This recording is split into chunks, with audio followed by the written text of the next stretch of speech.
We, the Haredim, want to be involved in the state as much as possible in order to try to bring in, to pervade, to penetrate the state with as much religious content as possible, provided, of course, that it doesn't create alienation, that it doesn't cause hatred, which sometimes, unfortunately, some religious intervention has caused.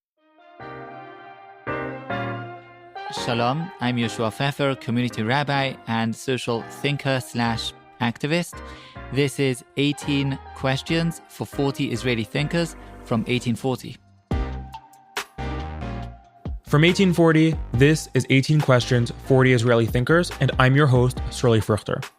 18 Questions, 40 Israeli Thinkers is a new podcast that interviews Israel's leading voices to explore those critical questions people are having today on Zionism, the Israel-Hamas war, democracy, morality, Judaism, peace, Israel's future, and so much more.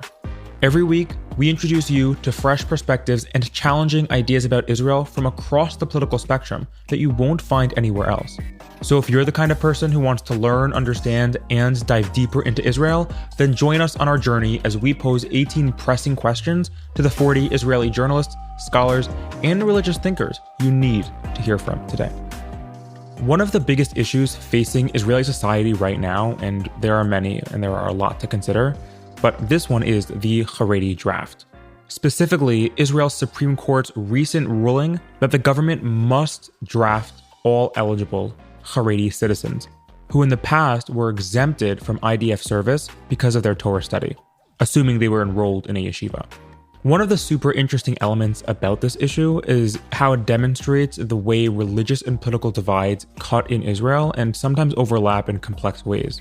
So as an example, whereas with issues like judicial overhaul or reform, which was going on about a year ago, religious Zionist and Haredi Jews in Israel, who usually fall on the more right-wing camp politically, aligned in support, for the most part, of judicial reform.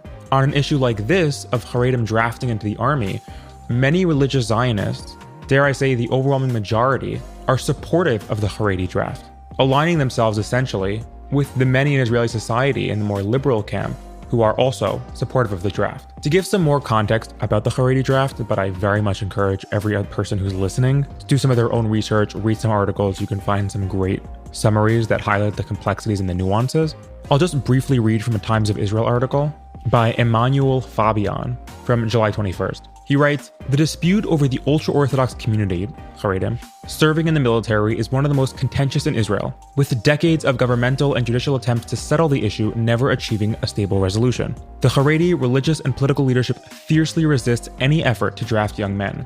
Many ultra-Orthodox Jews believe that military service is incompatible with their way of life and fear that those who enlist will be secularized. Israelis who do serve, however, say the decades-long arrangement of mass exemptions unfairly burdens them, a sentiment that has been strengthened since the October 7th Hamas attack and the ensuing war, in which more than 680 soldiers have been killed and over 300,000 citizens called up to reserve duty. In light of the High Court's position, that being the ruling of the Haredi draft, the government, which includes the Shas and United Torah Judaism ultra-Orthodox parties, has sought to pass legislation that would slowly increase Haredi enlistment, but major gaps remain between the Haredi factions and many senior lawmakers from non-Haredi parties." This article is coming about because of the first wave, I believe 1,000 letters sent out to eligible Haredi men, telling them that they must draft. And so if you're wondering why I'm giving all this context and why this is a subject that I'm opening up with, it's because our guest today is Rabbi Yehoshua Pfeffer, a Haredi political thinker, activist, community rabbi who is intimately involved in the Haredi world, whether heading the Haredi Israel division at the Tikva Fund or founding Tzarich Iyun, a Haredi journal of thought and ideas that he operates alongside various educational programs. He's also a community rabbi in remote Jerusalem and teaches on the law faculty of the Hebrew University. So if it's not obvious already, his experience and involvement is varied a ton in many sectors that people often don't interact in.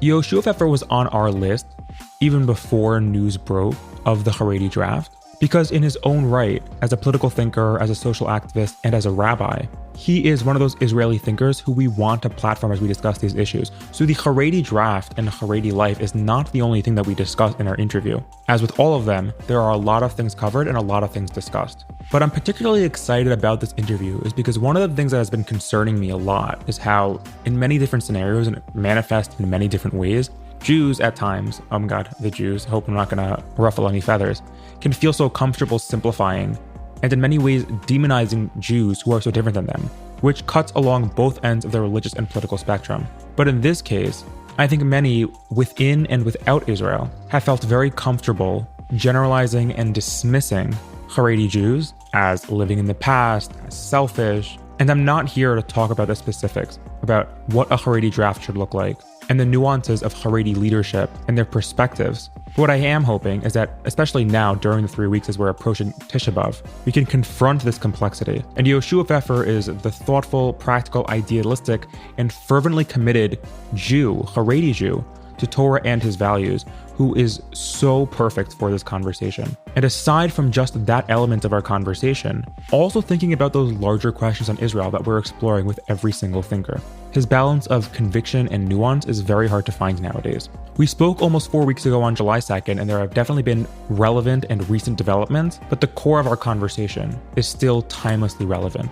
And so before we jump into the interview, I'll make my classic pitch to please subscribe, rate, and share 18 Questions, 40 Israeli Thinkers so that we can reach new listeners. And if you have guests that you want us to feature or questions you want us to ask, maybe I asked it on the reverse, I forget. Please shoot us an email at info@1840.org and let us know your thoughts. What do you like? What would you like more of? And what would you like less of? Yehoshua Pfeffer is only our 6th thinker. We have 34 more to go, so stay tuned. But in the meantime, here is 18 Questions with Yehoshua Pfeffer. So I guess we'll begin. As an Israeli and as a Jew, how are you feeling at this moment in Israeli history? I think this is an incredible moment in Israeli history. It's a moment that brings back 1948, the inception of the State of Israel, which of course entirely changed the landscape of the Jewish world, what it means to be Jewish. And I think it's a moment like that when I look around and I see the Israeli youth that we were skeptical concerning whether they would show up for this war, the TikTok generation, and see their incredible self-sacrifice, their incredible building from within of something new in Israel. It fills me with optimism. Of course, I share the deep concerns that the Israeli society is surrounded by enemies and, of course, a lot of tension from within. But at the same time, I'm filled with optimism. I think it's a real moment for the future of Israel and the Jewish people. What has been Israel's greatest success and greatest mistake in the current war against Hamas? Israel's success has been, on the social level, being able to unite the people in the war effort. The fact that so many joined the reserve units in fighting against Hamas, not just in Israel, but people who came from outside of Israel to join the campaign, the type of unity that you find within those units everywhere in the army and in much of civic society in Israel has been remarkable. And I think that's been a big success. Of course, things could have been done differently. I think that we had a grace period at the beginning that could and should have been taken advantage of to strike more severe blows both against the Hamas and potentially against enemies elsewhere, Hezbollah in the north. That was not taken advantage of. And of course, as time goes by, there's a certain weariness that sets in. But I think that nevertheless, there's a lot that can still be done, that can be salvaged, and that this can still go in great directions. As I mentioned, these failures do not dampen my optimism for the future. Has that been hard to maintain? Has what been hard to maintain? That optimism? Of course, there have been times when you look around and you say, wow, where's this going? And certainly from the perspective that I most share, which is the Haredi perspective, or what's going on between the Haredim and the rest of Israel, there's been ebbs and flows, ups and downs, and that's a continual, saga that we're still far from reaching the end of. And in that sense, naturally, optimism is not a constant and perpetual state of mind. It's a general, underlying kind of sentiment. But of course, there've been ups and downs. There've been terrible blows. When you go to the Levayas, that I've been to, more Levayas over the last few months than the rest of my life put together. Then of course, on the one hand, you cry, you appreciate the tragedy, you appreciate the hardship. You say, where's this going? We're losing some of our finest. But then you see the spirit, you see the continual commitment, you see the way that the families speak, and it continues to be inspiring. So of course, we're going through roller coasters, both emotionally and in terms of our, vision for the future, how we see it playing out. What do you look for in deciding which Knesset party to vote for? So Knesset parties in Israel work in two ways. On the one hand, there's an identity block. So myself as a Haredi individual, the Knesset parties that I would look to most naturally from the years I spent in yeshiva and as an integral part of Haredi society would be those parties, because there's a kind of residual identity sense of how you vote in Israel. But at the same time, that's certainly not exclusive for me. You look for a party that's going to, again, there are many policy issues, of course, that are important to bear in mind. But for me, it's not just about the policy issues. It's also about maintaining or cultivating a unity, a party that's going to be able to provide something that the greatest number of Israelis or Jewish Israelis will be able to unite around. And that thing that we need to unite around is not just an issue of which policies and what we're going to be deciding in terms of economics, in terms of military, in terms of other issues that are central to Israel, but it's also in terms of religion. Religion, I think, is a very central part of Israel. It's not something which is peripheral. Israelis are religious people. I realize that in surveys and polling, it doesn't necessarily come out this way because we define religion in different ways in different countries. But I think that there's a deep religious sentiment among the great majority of Jewish Israelis. And I look for a party that's going to be able to bring those elements together, to unite the people around an agenda which is closely tied to bringing a religious vision into Israel's public space that, like I said, is going to be able to unite people around it. Which is more important for Israel, Judaism or democracy? Well, Israel is a Jewish state, and it's also democratic. But democracy is instrumental to Israel, while Judaism is essential to Israel. Without Judaism, you don't have Israel, because Israel is a Jewish state. It doesn't exist without Judaism. While without democracy, it exists. And I think that today we're in a position where we can also critique democracy in many ways. We need good criticism of democracy. Look around the world, see where democracy has led certain Western allies of ours that are crumbling, whether it's morally and ethically, and in terms of values or in terms of their political structures. And I think that even though democracy might be the least bad of systems that we have today, but certainly it's far less essential for Israel than the Jewish element, than the Judaism of the State of Israel. Which countries are you thinking of, if you're comfortable sharing? The United States comes to mind, but it's certainly not the only one. Look at, England. It's amazing. In the local elections in Great Britain recently, there were many Labour MPs, members of parliament, and other local representatives that were voted in on a pro-Palestinian ticket, on a Hamas ticket, which is just incredulous. And if you look at the United States, whether in terms of the social fabric of the United States, whether in terms of the tremendous polarization that tears apart families in the United States, and whether the political system, which has really come to something of an impasse, then this just, for me, indicates or brings to mind the weakness of the democratic system.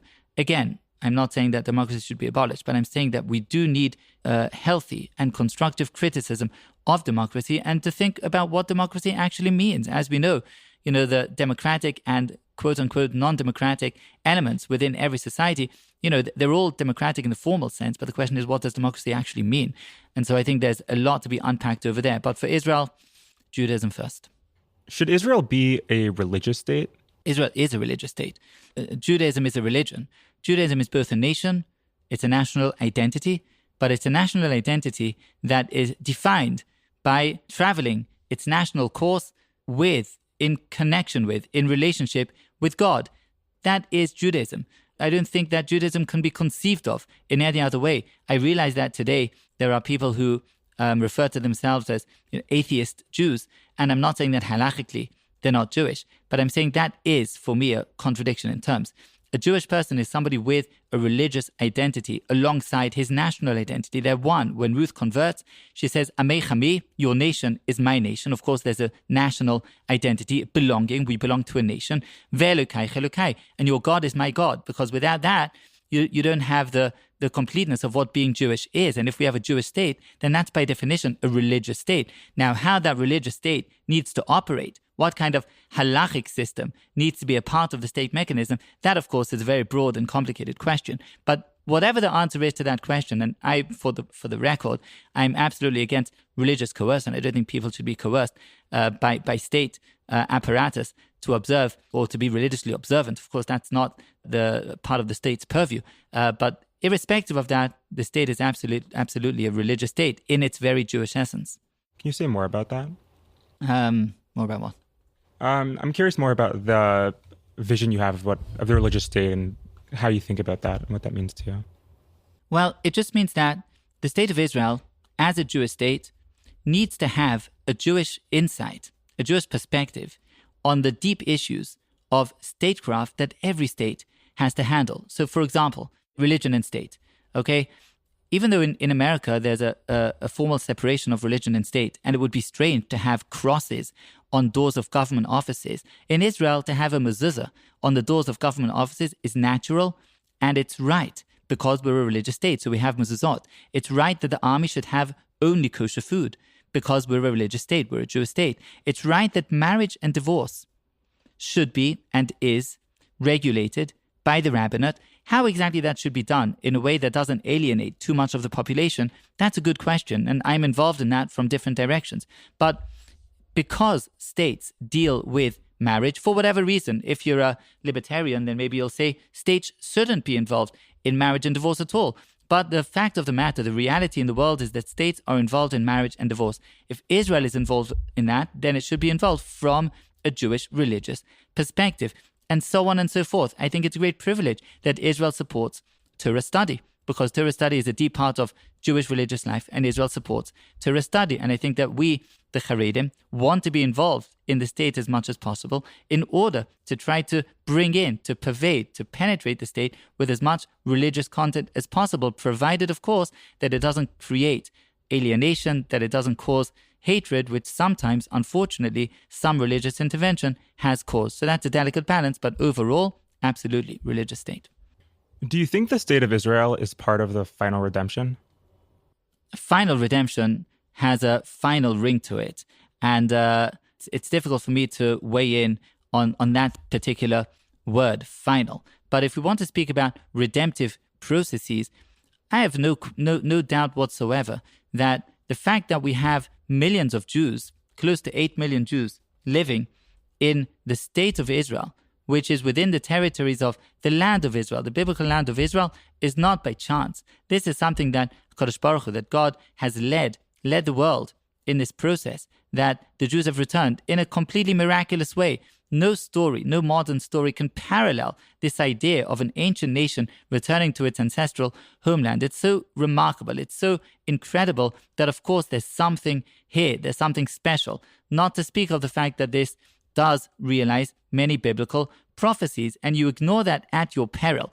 Of course, this is not something that we should be ignoring. It's something that we should be celebrating. It's something that we should be looking up to and being inspired by. Does that mean that the state of Israel is redemptive? Does it mean that it takes on a certain kedusha, a holiness? Is it a hallowed state? No, I don't think the state apparatus, the state mechanism itself is hallowed. I think that the state itself is a kli. Okay, it's a vessel, a utensil, something which is instrumental to bringing about this tremendous historical process which is unfolding before our eyes, and that itself should not be missed. Totally important. I try to project this to my Haredi friends, who not all of them appreciate it. I feel that we, let's say, chutznikim, as we call them here in Hebrew, those who grew up outside of Israel, have a deeper appreciation of this, and I try to share this appreciation with many of my Israeli peers.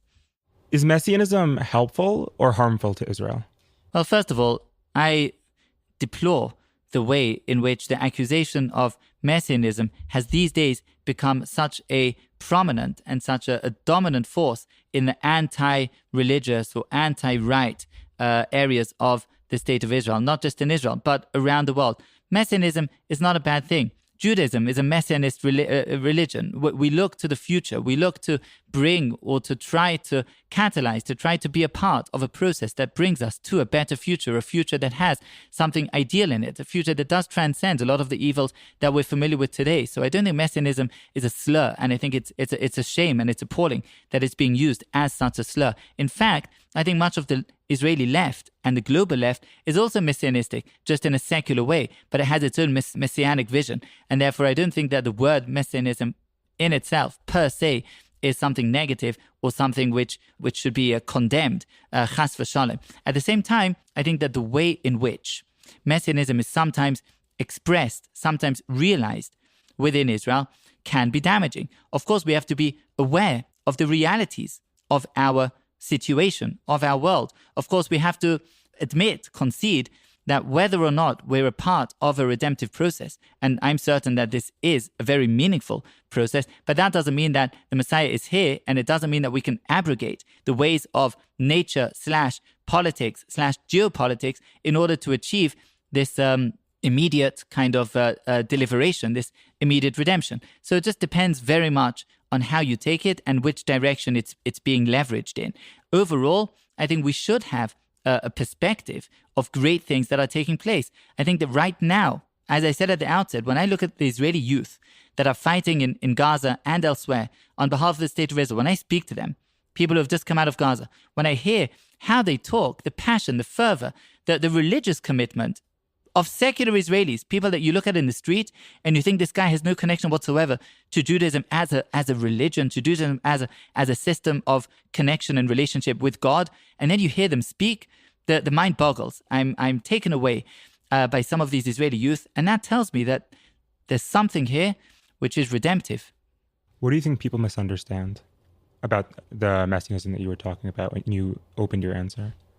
Well, I think people tend to conflate the idea of Messianism with actions that negate, with actions that I would say are fundamentalist. Fundamentalist in the sense that they ignore the reality of the world and they look at society, if you want, as this kind of blank piece of paper, this blank card that you can inscribe, you can write onto that blank card whatever you want, coming from this messianic perspective. It's like Messianism now, right? We want Mashiach now. And I think the word now is not a bad expression, articulation of the problems on both sides of the fence. The idea of peace now, okay, shalom achshav, is another messianist idea, absolute messianism, and it ignores the realities of the world, of geopolitics, of society, of the nature of our enemies, and sees everything as a kind of blank piece of paper where we can write in bold letters, peace now. And that's messianist in the left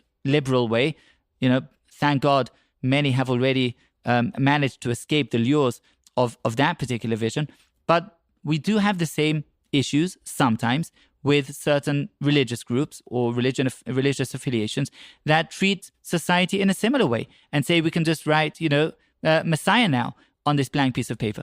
Those fringe movements should not be conflated, should not be confused with the general idea of a process, of a redemptive process that brings Judaism, the Jewish nation, and the world ultimately to a better place. What exactly does that final end product look like? We don't know. It's hazy by definition. There are many disputes, whether in Chazal, the writings of the sages, or of later commentaries concerning how the Yemei HaMashiach, Messianic times, will look like. So we don't even know exactly what we're heading towards. But certainly we know it's a better reality than the one we have today. And I think today's reality is also a better reality than the one we had yesterday, certainly in terms of the situation of the Jewish people. And, God willing, the situation of the entire world. If we'll be good enough, if we'll do what we have to do, we should be a lighthouse for the rest of the world in bringing the world to a better place. And that's messianic. Should Israel treat its Jewish and non-Jewish citizens the same? Yes, we need to ensure that we are a part of the family of nations. Family of nations has a certain ethic. And that ethic, when it doesn't run against the grain of our fundamental values, ought to be respected. Even in times of the Melachim, okay, the Book of Kings, the kingdom of Judah or Israel was never absolutely independent. We had alliances, we worked together with other nations.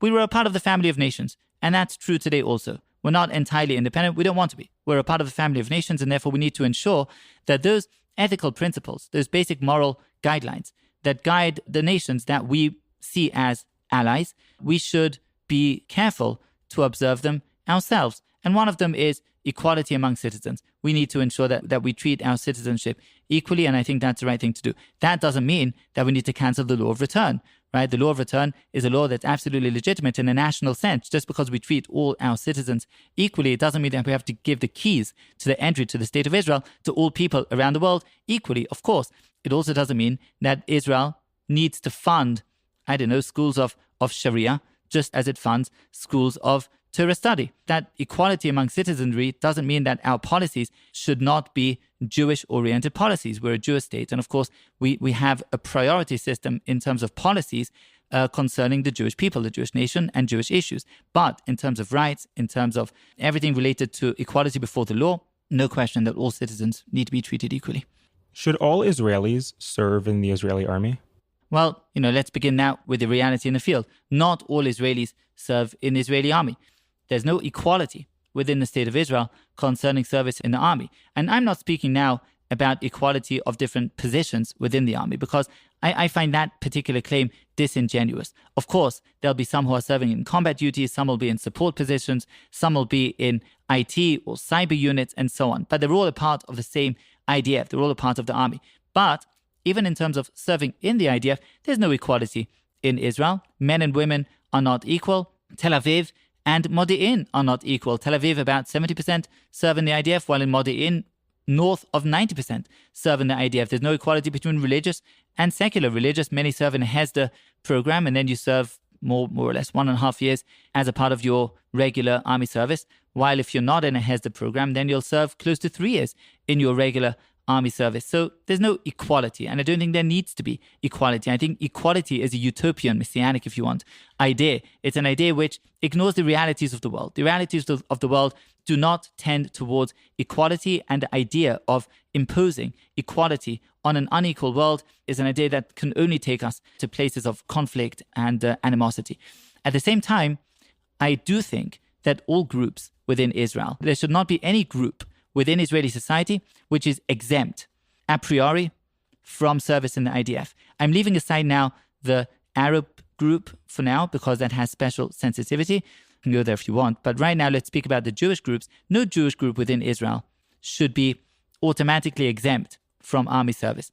That would be something which is deeply immoral. It would be a moral stain. And certainly, even the Haredi group, which I'm assuming where this conversation might be going, even the Haredi group needs to be conscious of this very, I think, clear fact. Automatic exemption does not make sense. That does not mean you need equality. There should be exemptions, including exemptions for those who are in full-time Torah study, but that does not mean that any group can claim automatic exemption from service in the IDF. Can you elaborate more about that as it relates to today, where July 2nd is our day of recording? Well, of course, July 2nd is a few days after a Supreme Court ruling that effectively said that every Haredi boy between the age of 18 and 26 has an immediate obligation to step up and be conscripted into the IDF. Of course, that's a very unrealistic vision. It's a vision of de jure, but certainly not a vision of de facto. But nevertheless, I think that we are at a unique time, a unique inflection point concerning the question of Haredim and the IDF.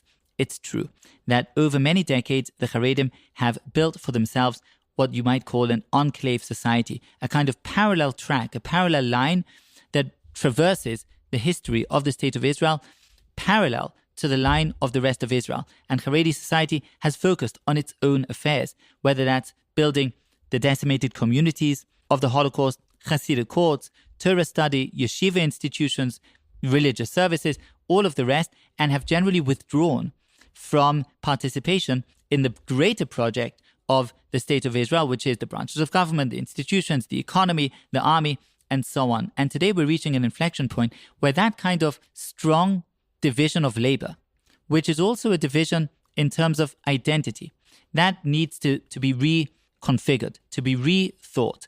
And I think there's a growing awareness that this Supreme Court decision is just one part of. There's a growing awareness on the part of the Haredim themselves that something is going to have to give in this very, very complex and also very crucial issue for the future of both the Haredim and for Israel. In terms of army specifically, of course, there's a great sensitivity for the Haredim concerning army service because it's perceived as being the Ben-Gurion melting pot, where we create this new identity of the Israeli Jew, which is not the identity that the Haredim want to perpetuate. The Haredim want to perpetuate, to continue on the identity of the traditional Jew from Eastern Europe or from other parts around the world, how we existed before the State of Israel, and to kind of continue that into the State of Israel. That's why we name all of our institutions, Grodno, Slobodka, Mir, the works. They're all named after these European cities and yeshivas and so on, and the same for the Hasidim and so on. And therefore, it's a different kind of mindset.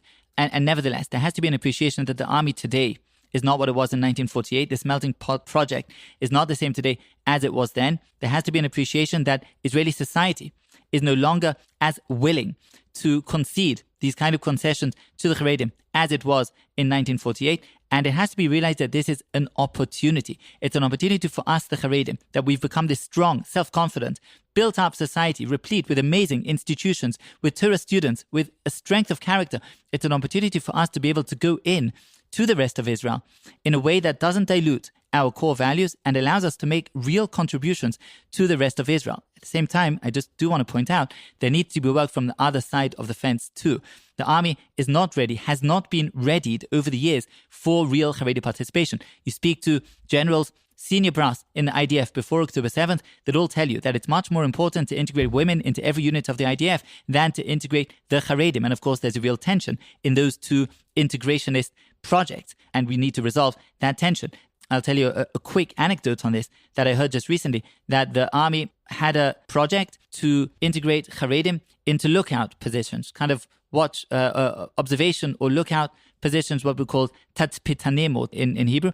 And this was ultimately rejected because the relevant commander who led this project said, I'm not going to accept the Haredim unless they go through the kind of educational ethos that soldiers have to go through, including a Rabin Day, Yitzhak Rabin Day, including a visit to Yad Vashem, including a visit to Har Herzl. Guys, the army should not be a strong educational platform. We need the army to be fighting its wars and integrate Haredim into that and not into an educational vision. And I think that there's a lot of fear on both sides. Haredi means trembling before God, being anxious before God. There's a lot of anxiety from both sides. The Haredim are anxious what's going to happen if we enter into broader Israel, and Israel is anxious about what's going to happen if Haredim enter into Israel. We need to reduce the levels of anxiety, to be in real conversation and collaboration over these issues, and to make real progress, which is so essential for the future of Israel. Which question do you think we're up to? 7. I think we're about halfway through, but I actually lost track. I have no idea. I think we're halfway through. Good.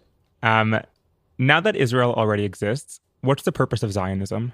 Great question. I think that Zionism today represents the idea that the Jewish people, as a nation, have a legitimate claim to a state.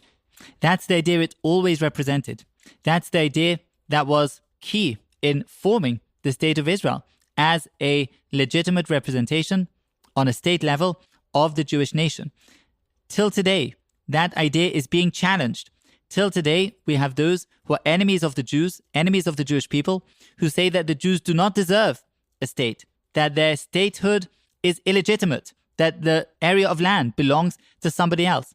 And Zionism is essential up to this very moment in denying those claims, in calling out their falsehood, in reiterating the simple fact that we have a right to our ancestral homeland, because that's what the Torah says, that's what the Tanakh says, and because in the family of nations, just like other nations, have a right to a representation, political representation on a state level, so does the Jewish people, so does the Jewish nation. Having said that, you don't need to call this Zionism.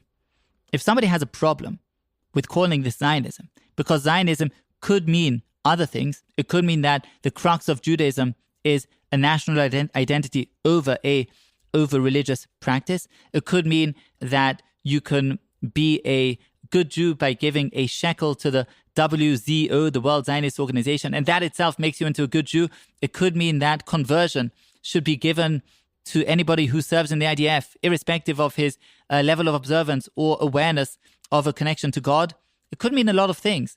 And therefore, we don't need to specifically use the word Zionism when we refer to this key idea of the legitimacy and the necessity of a Jewish state. But taken thus, understood in that way, Zionism remains exceedingly relevant.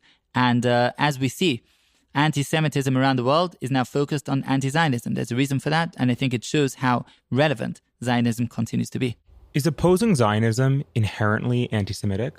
I wouldn't say it's inherently anti-Semitic, because certainly we know some Haredi Jews who oppose Zionism, and I would not call them anti-Semitic. But nevertheless, in the great majority of cases today where we find an opposition of Zionism, it's simply anti-Semitism cloaked in anti-Zionism. It's an anti-Semitism, a hatred of Jews, a hatred of the success of Jews, a hatred of everything that Judaism represents, cloaked in the targeting of the Jewish state that represents the return of Jews to history, the return of Jews to prominence, the return of, the state of Israel is not some small, historical quip or quibble. The state of Israel provoked, this is from Rav Shlomo Wolbe, Zichrono Livracha, has a book called, it was renamed. It was originally called Bein Sheshet Le'asor, between the 6 Day War and the Yom Kippur War, and it was then renamed Olam HaYedidut, the world of friendship. And over there he writes about Nostra Aetate, the declaration of Vatican II in 67. And he says, where did this declaration come from? Well, he said, Christian doctrine had to be reversed in the face of the return of Jews to history, the return of Jews to the political arena of global politics. He said it's incredible and mind-boggling. And of course, if you hate the Jews,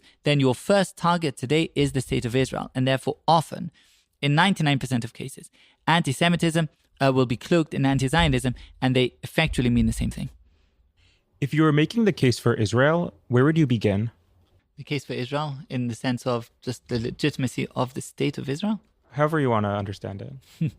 Well, naturally, making the case for Israel will depend a little bit on the target audience of the claim. But first of all, the claim for Israel has to begin from an appreciation that the Jewish people is a nation. There's a nation of the Jewish people, and that nation represents something.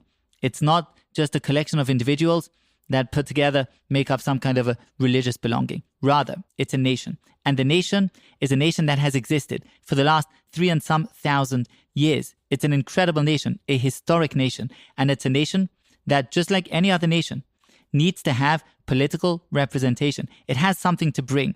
And I would back up that claim, number one, from the Bible. Of course, the Bible, the Tanakh, the Torah, even Ben Gurion went to the Bible when he spoke about the necessity and the legitimacy of the state of Israel. He said, this is our kushan, meaning this is our, as it were, title of deed, right? This is not a new idea that comes from, religious messianists. Ben Gurion himself used it, and of course, it's absolutely true. The Bible, this is where the Torah begins. The first Rashi in the Torah, we begin with a claim for the Jews for a state, and not for any old state, but for the land of Israel. But I would carry on with the historic importance of the Jewish people that have brought something to the world in every single generation. And the way to bring something to the world today, in our age, is through a political representation of the state of Israel. I do not think that we need to go to the Holocaust, to the anti-Semitism, to the horrors that the Jewish people have experienced throughout the ages in order to justify the Jewish state. I'm not saying that that isn't a justification, but it wouldn't be my first one. Can questioning the actions of Israel's government and army, even in the context of this war, be considered a valid form of love and patriotism? Yes. Questioning the actions of Israel's government, of Israel's army, of Israel's policy can be an expression of love. The question is how it's done. Every question, every critique can be done out of love. The Pasuk in Mishlei tells us that when criticism is made from a position of love, then it's better than praise that is done from a distance, from a position of estrangement. So certainly we want criticism, but criticism means that it comes with a loyalty, with a sense of belonging, with a sense of closeness, with a sense of love. If I criticize somebody who I love, somebody that I have a relationship with, then that criticism will not undermine everything that the other person stands for. It won't undermine the very infrastructures that Israel sits upon, that are necessary for Israel's continued thriving and prosperity. And therefore, it depends how the criticism is made. If the criticism is made internally, in a way that can be constructive, in a way that's out of love, then of course. But if the criticism is done at the ICC, if the criticism is done at international tribunals that threaten to undermine the very legitimacy of the State of Israel and to damage it internationally in a way that can be exceedingly harmful for everything that we need in order to continue to fight the war, to ensure unity among the people, to thrive into the next generation with all of the essential projects that Israel needs to harness and to ensure, then the criticism is illegitimate and it harbors a sense of hate and a sense of hostility towards Israel. What do you think is the most legitimate criticism leveled against Israel today? So I would say Israel has a real problem in its system of governance. We've had multiple elections, 5 or so, in the last 5 or 6 years. A state cannot be a stable and a productive state under such circumstances, under such conditions. And that instability leads to much of the conflict and the general conflictual atmosphere that's prevalent within Israel. Because, of course, when the Knesset doesn't function, when there's a vacuum in our basic governance, then someone else is going to step into that. And that somebody else, in Israel's case, is the Supreme Court, which stepped in pretty aggressively. And that's, of course, only made the general animosity between the different tribes of Israel, between different groups of Israel, far worse. But that doesn't begin from the Supreme Court. It begins with a system of governance that hasn't been able to form broad coalitions, broad and stable coalitions. And I think that there's something deep over there that requires real change, that there's something that is not working well and is allowing openings for the more extremist positions to be voiced and also realized, whether within government or outside of it. And I think that we need to really rethink that basic structure within Israel in order to provide a solution, an infrastructure that will allow thriving and unity and stability within Israel. What do you think the world misunderstands about Israelis? I don't think the world misunderstands Israelis. I think the world is being fed propaganda that generally delivers or feeds them with slurs, with antisemitic stereotypes, with falsehoods in terms of what Israel has done and what Israelis are doing. I don't think that there's necessarily a misunderstanding, because there's a lot of people around the world who do understand Israelis, who do understand Israel and appreciate the necessity, for example, of the war, who appreciate the religious conditions within Israel. So I don't think there's necessarily a misunderstanding. I do think that you need to have a stronger understanding of Judaism in order to understand what's going on in terms of religion and state in Israel. Because if you're coming from a Christian perspective and you understand religion in one way, then you're going to be judging Israel by the standards of Christian culture, which are very, very different and different in kind to the kind of standards of Jewish culture and the kind of, if you want, social aspect that Jewish religious life will cultivate. And therefore, perhaps grounds for misunderstanding is judging Israel by standards that are not necessarily applicable to Israel in the same copy-paste kind of way. Do you think peace between Israelis and Palestinians will happen within your lifetime? Yes. I think there's certainly a possibility for peace between Israel and Palestinians. I draw a lot of hope from the Abraham Accords, and I think that they can be a model that might be emulated or could be expanded to include even the Palestinians. A lot depends on the outcome of the current conflict and where we go. Will we repeat the same mistakes over and over again, or will we leverage the outcome, God willing, of a successful campaign of Israel against our enemies in order to provide an infrastructure that can bring or can try to develop a lasting peace? So I don't think it's impossible. I certainly think it's going to demand a lot of investment and a lot of changes. And it's up to us to ensure that those kinds of changes will be implemented. Can you say more about that? Yes, I mean, it's really all about education. Ultimately, the Palestinian people have been educated or brainwashed for a strong hatred of Israel and the Jews for multiple decades. And therefore, it's no surprise that when you go into a civilian population within Gaza, within the Judea and Samaria, the West Bank, then you'll have a strongly hostile population, irrespective of whether this is for their benefit or not. You speak to Israeli Arabs, many will say that on the one hand, we appreciate that being under Israeli rule is to our benefit in terms of rights, in terms of prosperity, in terms of standards of life. However, even within Israel, the education system does not always reflect the values of the Jewish state, does not always reflect a closeness or an affinity with the Jewish state, but exactly the contrary. In East Jerusalem, not far from here, there are schools that spew hatred within their education system. And then what do you expect?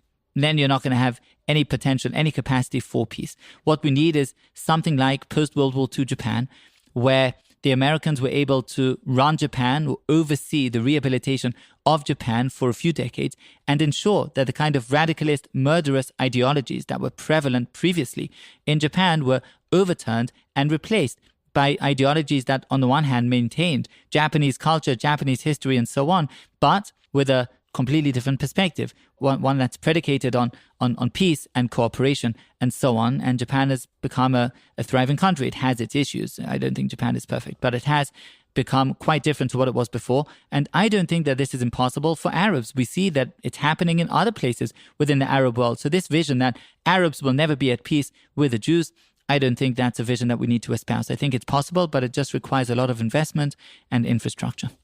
Are political and religious divides a major problem in Israeli society? So I do not think so. Meaning, of course, there have been a lot of tensions. The judicial reform period before October 7th and some of the demonstrations that have gone back to the streets in recent weeks, of course, they reflect a divide in political opinion, in religious opinion, and so on. And there is a divide in Israeli society. However, I do not think that this is a major problem. I think that 80%, let's say, of Jewish Israel can agree on deep common denominators with one another.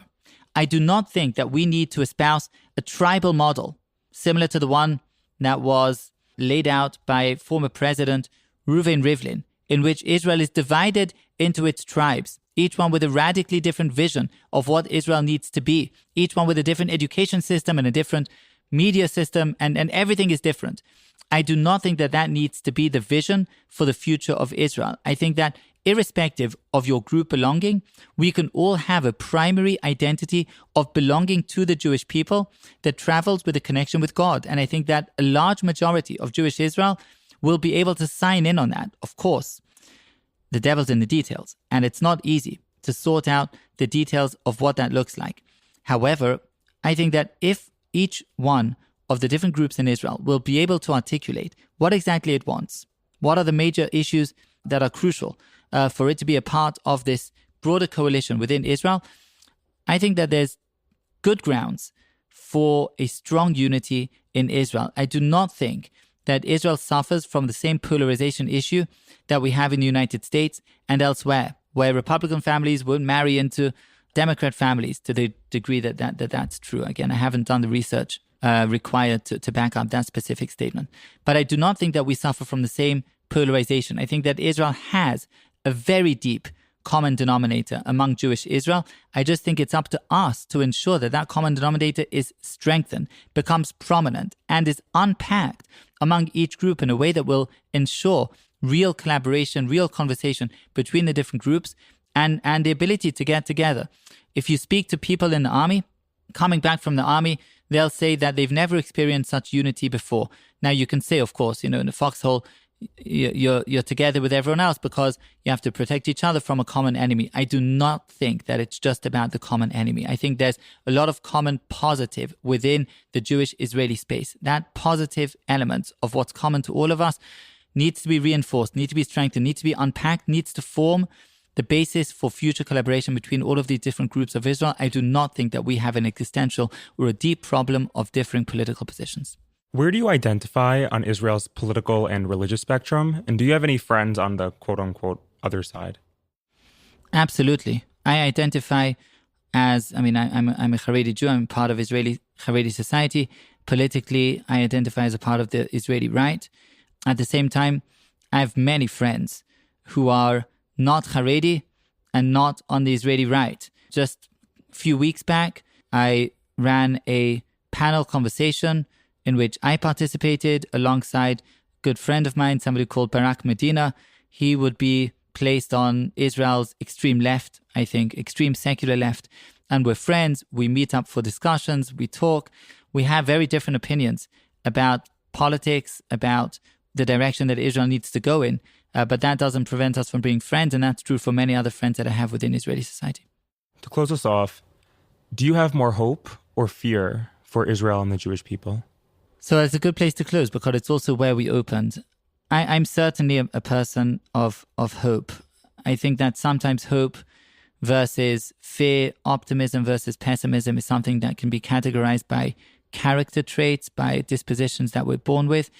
But I don't think it's only that. I think hope is something deeply, deeply Jewish. The Ramchal, Lutzato, has an entire work. I would call it a treatise. It's a short work. That it's a treatise on hope. And in it, he founds the entire corpus of what it means to be Jewish on the idea of hope. If you're a Jew, you have hope because you have God in the picture. If you have God in the picture and your God is the source of all goodness in the world, then by definition, you have hope. And that's certainly how I see the world. I look at everything that's going on around me and I see tremendous good. I see tremendous forces of goodness, of positivity, of connection with the source of all good, with God, and of people acting within Israeli and Jewish society to promote, to proliferate, to advance that goodness that we need to get to. Now, of course, I'm not naive. I'm not unrealistic. I realize that we have enemies and threats externally and internally. But I think that we definitely have those powers, those forces, those resources of Jewish goodness that have been with us for, 3,400 years or so. This is not the end of the Jewish people. If we've come as far as we've come, if we've returned to our ancestral homeland, if we've been able to establish a political entity that represents the Jewish people, and if we, in the narrow sense now, in the Haredim, secondary identity, primary identity Jewish people, but if we, the Haredim, have reached a position where we know that we are going to be a part of Israel, we know that we are going to take on these broader responsibilities for what Israel is going to become over the next decades, then I think we're going towards a better place. And certainly I look to the future with hope, and I fear some of the possibilities that might be facing us on this journey towards a better place. Every human graph is never linear. It doesn't go straight up. It goes down and up the whole time. And we're facing some tough and torrid times. But with the help of God, we'll overcome them. We'll be able to get past them. And we'll be able to reach the continual track, the next station, towards the destiny of the Jewish people and the world. Which was that work from the Ramchal that you were referencing? Ma'amar ala Kivui. It's a treatise on hope. It's published in one of those green volumes of the Ramchal. It's also available online. I would strongly recommend this to anybody to read because it's just a marvelous work. You think Judaism is predicated on so many things, right? On Torah, on observance, on compliance. Here he says Judaism is predicated on hope. And he says there's one true source of hope, and that's God. And without that source of hope, we wouldn't actually do anything. He says, Bereshis bara Elokim, in the beginning God created. What did he create with? He says, well, he created with hope. Because without hope, you wouldn't do anything. Maybe things will go wrong. If you're doing something, if you're initiating, if you're starting a new podcast, 1840, then you're doing that with a hope that this is going to be good, that this is going to bring something positive to the Jewish people, to the world, to wherever you're trying to impact. Everything ultimately is predicated on hope. And he says, Lishuascha kivisi Hashem. Our most core faith in Hashem is expressed in this hope, in this kivui, in hope. And that's how we draw closeness to God. He says a lot there. I'm not going to try to encapsulate it in half a minute, but I recommend reading it.